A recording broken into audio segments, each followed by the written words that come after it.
everyone! I'm Ash from HR Primo and isasama ko kayo today para makita nyo ano nga ba ang buhay ng isang HR.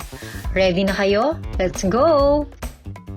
One of the tasks ng isang HR is to orient new members of the company, intern man yan or regular employee. Importante na ma-discuss ang task nila at syempre, ma-feel nila na welcome sila sa company. Hindi madaling maging HR. Totoo yun. Pero kahit mahirap, dapat kayanin. Dahil nasa ating mga HR ang kakayahan na tulungan ang mga kapwa-empleyado maabot ang kanilang full potential sa workplace.